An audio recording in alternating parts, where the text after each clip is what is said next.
Hi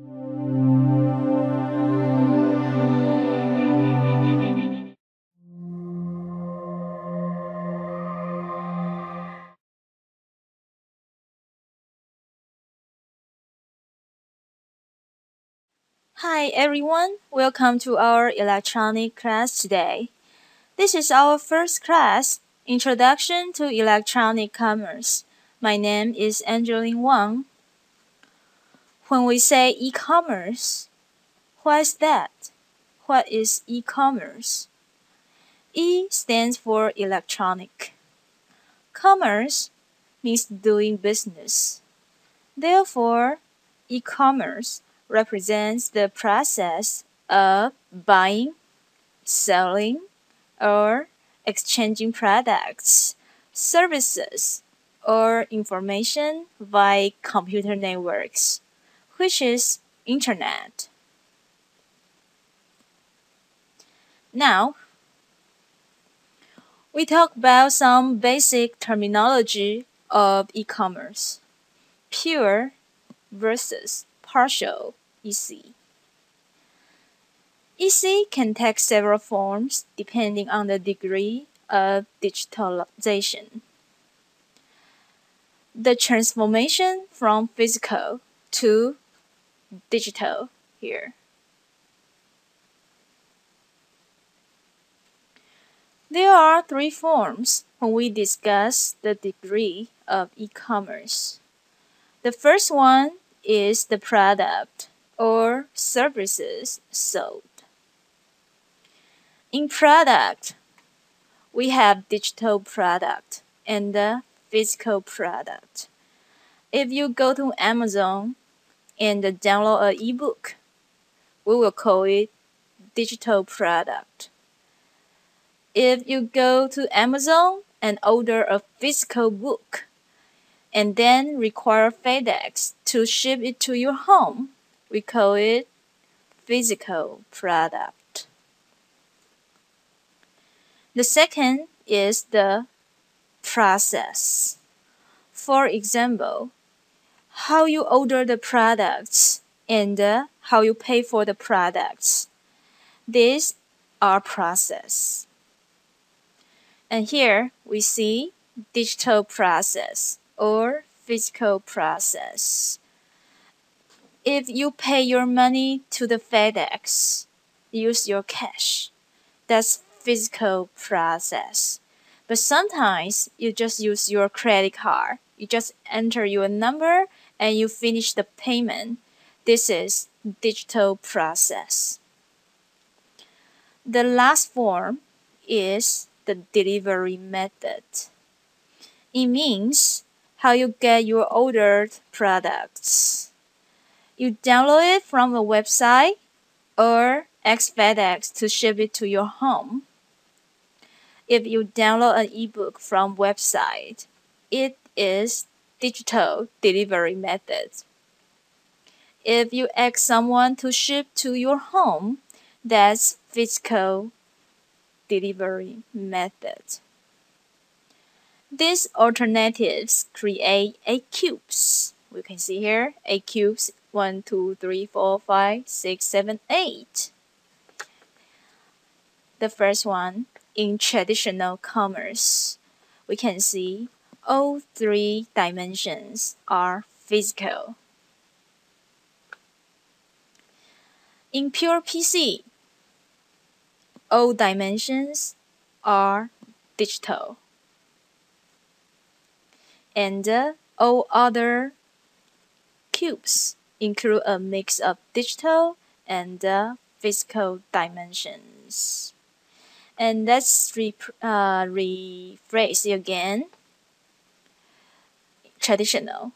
You go to some store, you pay cash, and get a book and bring home. It's traditional commerce.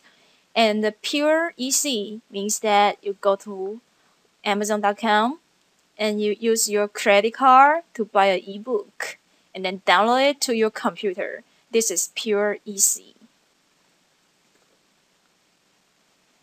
Now, let's see how e-commerce got started. The first e-commerce application was Godiva. Godiva is the most famous chocolate company around the world, or we can say it is the most expensive chocolate company in the world. As we know, the demand for high-quality chocolate has been increasing rapidly since 1990s.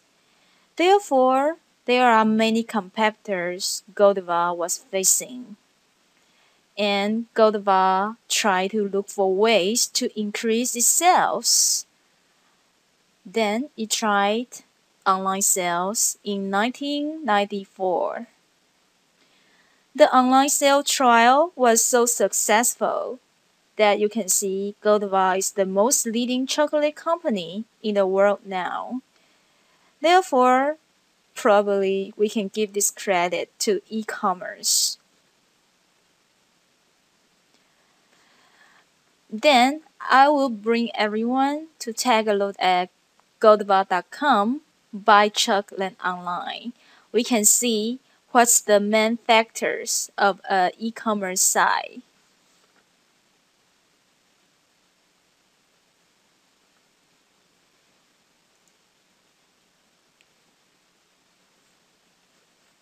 Now, let's take a look at the current Godiva website and see what kind of elements it has. It has chocolate guide. Let's see here, chocolate guide. Wow, clean and neat. This can give chocolate fans the history and the making process of chocolate, and everyone can know the varieties of chocolate, like biscuits, caramels, solid and mints. And do you feel you want to buy the chocolate right now, since it looks so pretty, clean and neat? The other elements is catalog.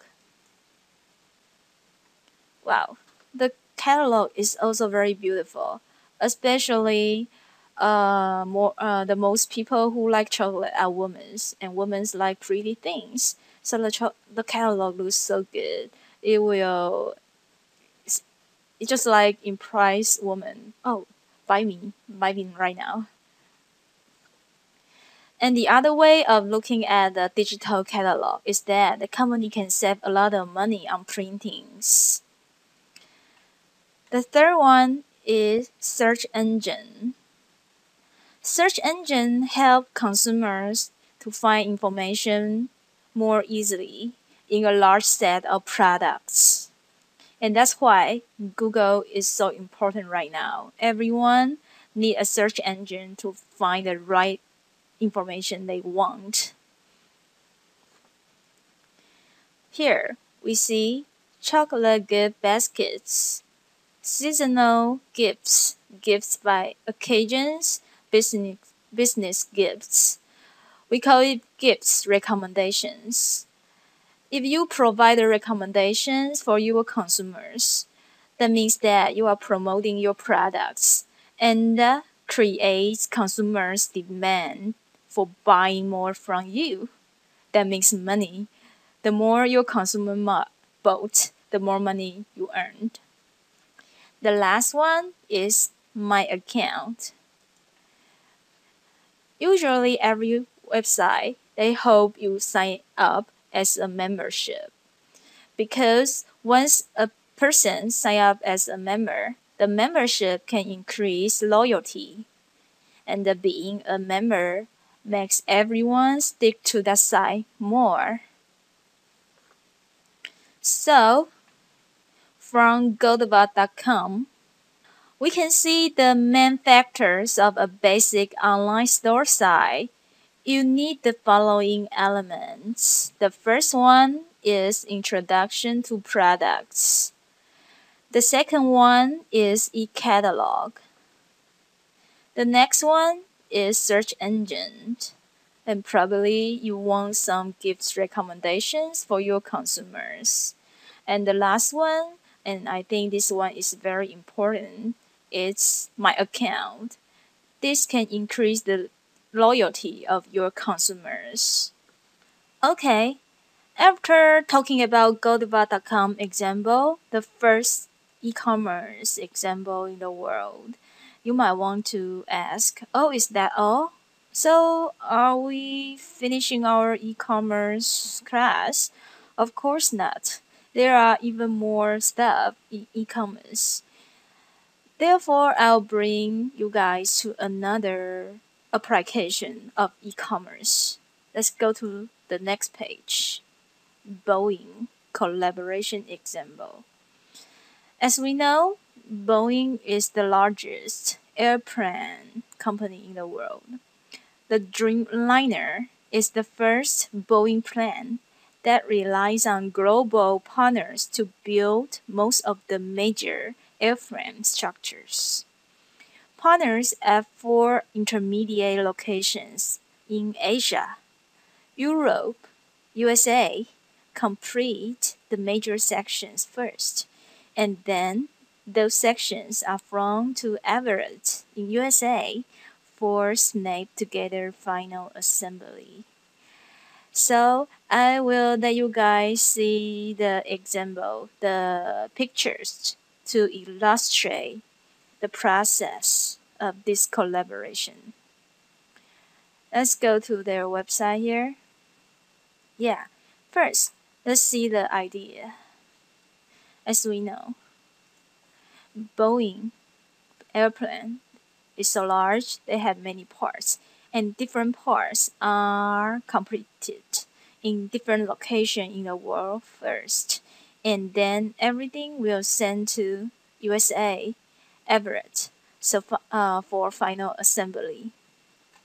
Yeah, so if you are very interested in this, you can go to this website and to see the details by yourself, and I will bring everyone just like a overview of this idea. The second one, we can see the parts. If you are very interested in that, you can click on Japan. See what parts Japan are manufacturing. So, here. Because in Japan they have Kawasaki Heavy Industries. They build the fixed trailing edge, and the other Fuji Heavy Industries. They are building wing bugs. Now let's try Canada. It's the neighbor of the USA. What Canada is doing? Yeah, they are doing the parts of wing to body fairing assembly. Also, they are doing something like main landing gear doors. How about Italy? Are they making shoes? Oh, of course not. They are building like horizontal stabilizer. Of course, we would like to take a look at USA. Here is building Spirit Aero Systems. Yes, it's like engines, the software system. Almost the most important part of the brand, like an airplane brand. So usually USA will keep the most core part in their own country and distribute other parts to partners located in the world. Yeah. After everything is completed, these parts will be shipped to USA. So they'll have some shipping stuff here. Shipping history happen here. And major assembly sites. Yeah. So everyone can come to the website for a deeper understanding. And now let's go back to our slides here. So this is the pictures in Japan. This is the building site in Japan. They are building Boeing 787 wings.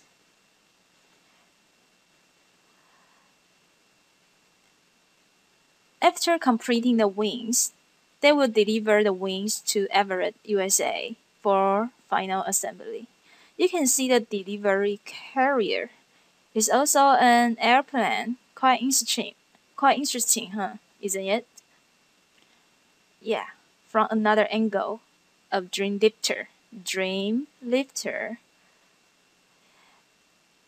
a fantastic name. Actually, this dream lifter is also an airplane. It's Boeing 747, an old airplane which turns into a new life. All parts which have been already completed in different locations worldwide. Now, all of them come to USA, their final destination for final assembly. This is Boeing production line. You might wonder how to collaborate all partners located in different time zones. Is it possible so many partners located in different locations, different time zones need to collaborate with each other to complete a big airplane, such a complicated task? Are they communicating with one another by phones, use your cell phones, or by emails? Is that true? Of course not. They are using collaborative software here. Collaborative software. This is a very basic paradigm. A team, a software team. Let's see. In this team, they might have senior management person. They might have some technology partners, and some developers here, some engineers, some technical support, some OEM customers, distributors, and blah blah blah. Wow, so many roles in here. Let's go back here. So, from this picture, we can know product execution almost always requires cross-functional team collaboration. Cross-functional team collaboration. The diagram illustrates major communication relationships across teams or groups within a software company. Of course, some variation of this is also true for other companies. This cross-team communication and collaboration today largely happens over email or at in-person team meetings. However, it is not efficient. Especially nowadays, many companies have branches or partners located in different time zones and locations. In many companies, different teams are spread out in different parts of the same building or in different buildings, in different cities, even in different countries. Even worse, they are in different time zones, which makes communications more difficult and time wasting and time consuming. Usually in a company, all these functional teams rely on some person, probably one person of a team, PM, product manager, to deliver information and perform communications among different teams. However, can you imagine how if PM is away from the work, if he or she is sick or he or she resigned from the work? This will create a single point of failure if the person is not there and nobody can work. No communication among teams can happen. So with a structure like this, no wonder over 80% of the projects are late and over budget. And over 2/3 of the products or projects never ship. It's a big waste of time and money. 2/3 of projects never ship. Okay, so in order to make information delivery processes optimized for greater efficiencies, collaborative software tools become important. Workers in different locations and time zones can directly communicate with each other by software. Everyone can get everyone's information update and responses right away. This is called global collaboration. People can use database and the management system for collaborating partners in different locations and time zones. Here is an example. An engineer in Europe solved a problem, and now, oh, it's midnight already. I need to go home. I worked too long today.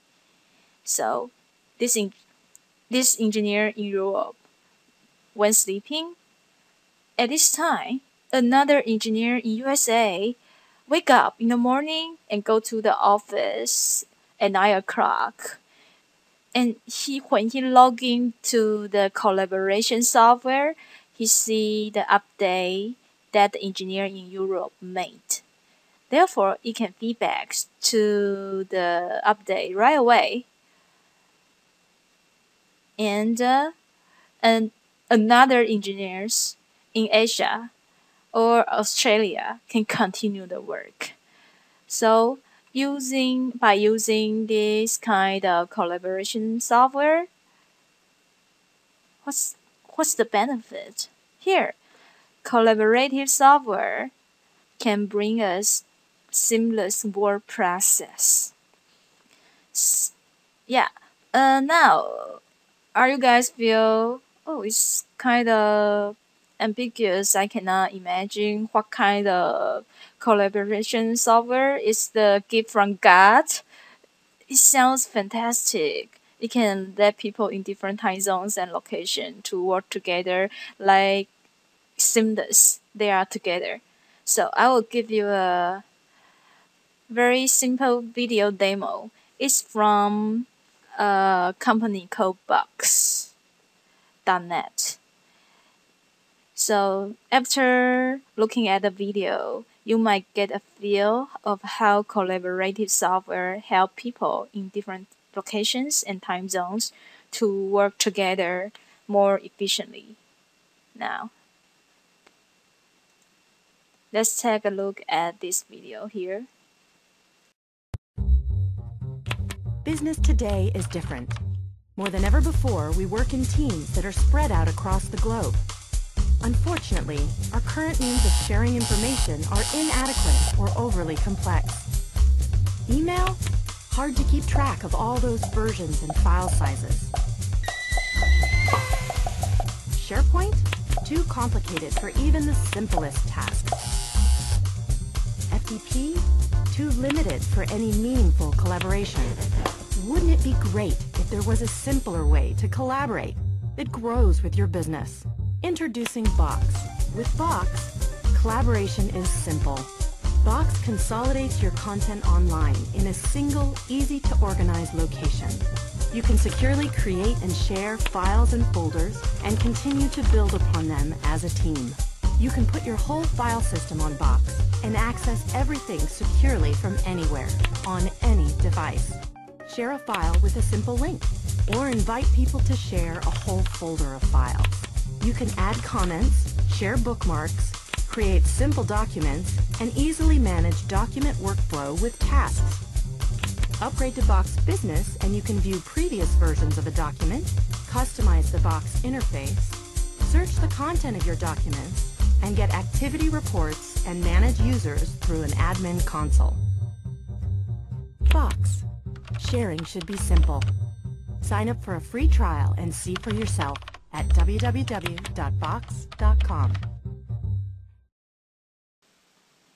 So we are back. So after looking at the video of Box.net, demo show collaboration software, I believe everyone already got a sort of feel about how collaboration software is, how it can help people to work together more closely and more efficiently. So that's all for today's class, and I will tell everyone what's the next class about. It's a preview of the next class. We will talk about e-commerce classifications, And in e-commerce, there are a lot of categories, and I list the most important categories here, like B2B, B2C, B2B2C, C2B, C2C. Sounds very familiar, right? And B2E, collaborative commerce. Yeah, I believe now you guys should be very familiar with this one. Collaborative commerce, Boeing, and mobile commerce, e-learning, and e-government. So see you next time. Bye.